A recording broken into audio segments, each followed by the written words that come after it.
দর্শক স্বাগত 3 মিনিটের খবরে। আনুষ্ঠানিকভাবে ঘোষণা করা হলো বৈষম্য বিরোধী ছাত্র আন্দোলন এবং জাতীয় নাগরিক কমিটির সমন্বয়ে গঠিত তরুণদের নতুন রাজনৈতিক দল জাতীয় নাগরিক পার্টির নাম।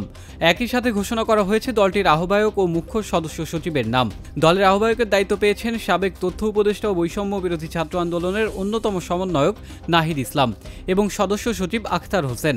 শুক্রবার সন্ধ্যায় রাজধানীর মানিকনী অ্যাভিনিউয়ে আয়োজিত সমাবেশে দলটির আহ্বায়ক কমিটির সদস্যদের নাম ঘোষণা করা হয়।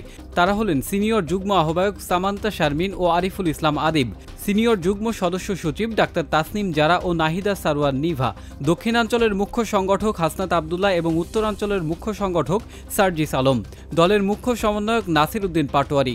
সমাবেশে দলের ঘোষণাপত্র ও কর্মসূচি পাঠ করেন নাহিদ ইসলাম। তিনি বলেন, বাংলাদেশে ভারত ও পাকিস্তানপন্থী রাজনীতির ঠাঁই হবে না। তিনি এবং আখতার হোসেন উভয়ই সংবিধান প্রণয়নের জন্য আগামী জাতীয় সংসদ নির্বাচনের আগে গণপরিষদ নির্বাচনের দাবি জানান। তরুণ প্রজন্মই একটি সুস্থ জাতীয় দেশ গঠনে ভূমিকা রাখতে পারে বলে মন্তব্য করেছেন সেনাপ্রধান জেনারেল ওয়াকারুজ্জামান। শুক্রবার সকালে কক্সবাজারের ইনানীতে মেরিন ড্রাইভ সাইক্লিং রেসের সমাপনী অনুষ্ঠানে প্রধান অতিথির বক্তব্যে তিনি এ মন্তব্য করেন।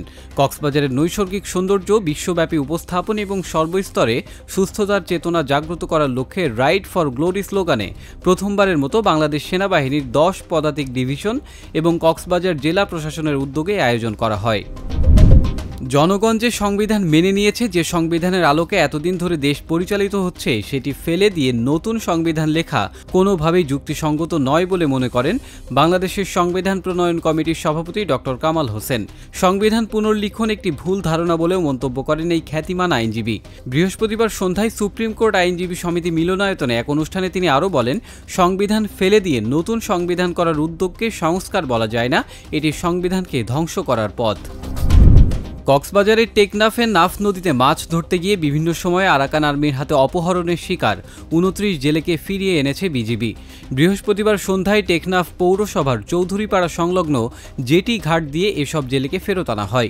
গত 22 ফেব্রুয়ারি নাফ নদীর টেকনাফ জেটি ঘাট এলাকা সহ বিভিন্ন পয়েন্ট থেকে 4টি ট্রলার সহ 19 জেলেকে ধরে নিয়ে যায় আরাকান আর্মি। এর আগে গত 10 ফেব্রুয়ারি নাফ নদীর মোহনা সংলগ্ন এলাকা থেকে 2টি ট্রলার সহ আরও 4 জেলেকে এবং গত বছর 16 নভেম্বর উখিয়া উপজেলার পালংখালী সীমান্ত থেকে 6 জেলেকে ধরে নিয়ে যায় তারা। রোহিঙ্গাদের দীর্ঘদিনের মানবিক দুঃখ দুর্দশা বিশ্ব দরবারে তুলে ধরা এবং তাদের জন্য আরও সহায়তা সংগ্রহ করতে আসন্ন আন্তর্জাতিক সম্মেলন সফল করার আহ্বান জানিয়েছেন অন্তর্বর্তী সরকারের প্রধান উপদেষ্টা ডক্টর মোহাম্মদ ইউনুস। বৃহস্পতিবার জাতিসংঘের শরণার্থী বিষয়ক সংস্থার প্রধান ফিলিপ্পো গ্রান্ডি সাক্ষাৎ করতে এলে ডক্টর ইউনুস এই আহ্বান জানান। এ সময় ফিলিপ্পো বলেন, জাতিসংঘের এই সম্মেলন রোহিঙ্গা সমস্যা সমাধানের একটি চমৎকার উপায়, কেননা এই সম্মেলন রাখাইন অঞ্চলের বিভিন্ন গ্রুপের মধ্যে আস্থা তৈরি করতেও ভূমিকা রাখবে।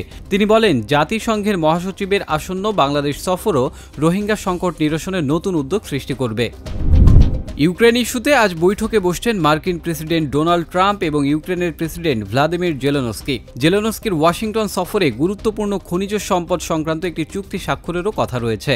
তবে বৈঠকের আগে ট্রাম্প বলেছেন, ইউক্রেনকে গুরুত্বপূর্ণ কোনো নিরাপত্তা নিশ্চয়তা দেবে না যুক্তরাষ্ট্র, কেননা এই দায়িত্ব ইউরোপকেই নিতে হবে। এদিকে জেলেনস্কি আগেই জানিয়েছেন, যুক্তরাষ্ট্রের সঙ্গে ইউক্রেনের একটি প্রাথমিক অর্থনৈতিক চুক্তি প্রস্তুত রয়েছে, যেখানে কোনো মার্কিন নিরাপত্তা নিশ্চয়তা অন্তর্ভুক্ত করা হয়নি। এতক্ষণ সঙ্গে থাকার জন্য ধন্যবাদ।